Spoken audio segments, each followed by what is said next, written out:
কোকৰাঝাৰৰ আদাবাৰীৰ বড়োলেণ্ড চিল পাৰ্কত মন্ত্ৰী বিশ্বজিৎ দৈমাৰীক উষ্ম আদৰণি। বিটিচি চৰকাৰৰ ৰেচম সঞ্চালকালয়ৰ উদ্যোগত বড়োলেণ্ড চিল পাৰ্কত বিশেষ কাৰ্যসূচী। মন্ত্ৰীগৰাকীক লৈ বিভাগীয় বিষয়া কৰ্মচাৰী আৰু স্থানীয় ৰাইজৰ মাজত ব্যাপক উৎসাহ। অঞ্চলটোৰ ৰেচম শিল্পৰ থলুৱা বস্ত্ৰ উদ্যোগৰ সম্প্ৰসাৰণ আৰু যুৱতীসকলৰ দক্ষতা বৃদ্ধিৰ লক্ষ্যৰে এই কাৰ্যসূচী অনুষ্ঠিত। অনুষ্ঠানত বিটিচি প্ৰশাসন তথা ৰেচম বিভাগৰ বহু গণ্যমান্য ব্যক্তিয়ে অংশগ্ৰহণ কৰে। একাংশ হিতাধিকাৰীৰ মাজত তাঁতশালৰ লগতে সূতা কটা যন্ত্ৰ বিতৰণ কৰে মন্ত্ৰী বিশ্বজিৎ দৈমাৰীয়ে।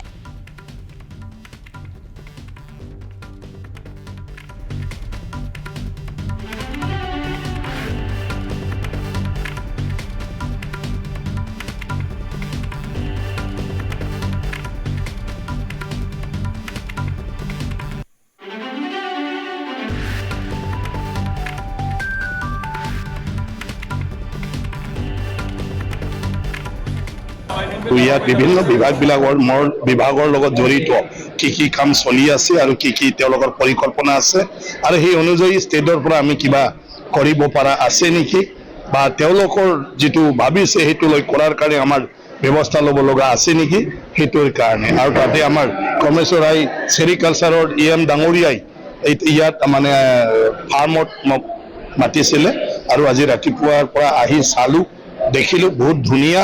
কৰ্মেশ্বৰাই ডাঙৰীয়া আজি যি ধৰণৰ গোটেই বিষয়বিলাক মোক বুজাই দিছে তো বহুত ক্লিয়াৰ। আৰু মই ভাবোঁ যে BTCত এই মানে বিভাগটোৱে আৰু বহুত আগবাঢ়িব পাৰিব। আজি মানে BTCৰ এই যিটো এগ্ৰিকালচাৰ, সেই এগ্ৰিকালচাৰে অকল ৰাষ্ট্ৰীয় নহয় বিশ্বৰ দৰবাৰতে পপুলাৰ হৈছে। ভাৰতৰ চিল্ক চিল্ক বুলি ক'লে সেইটো BTCৰে হয়। আৰু যিটো কোকৰাঝাৰত মানে মুখ্য কি কয় মুখ্যালয়ৰ নিচিনা এতিয়া মুখ্য হাব হ'ব লাগে বুলি কৈ আছে, এতিয়া হাব হ'বলৈ একো বাকী নাই।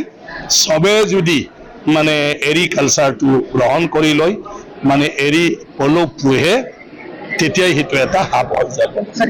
কৃষকসকলে মানে ইমান আৰ্থিকভাৱে সচ্ছল হয় না, আমি এতিয়া মিছন এটা লোৱাৰ কাৰণে আমি কথা পাতি আছো। গতিকে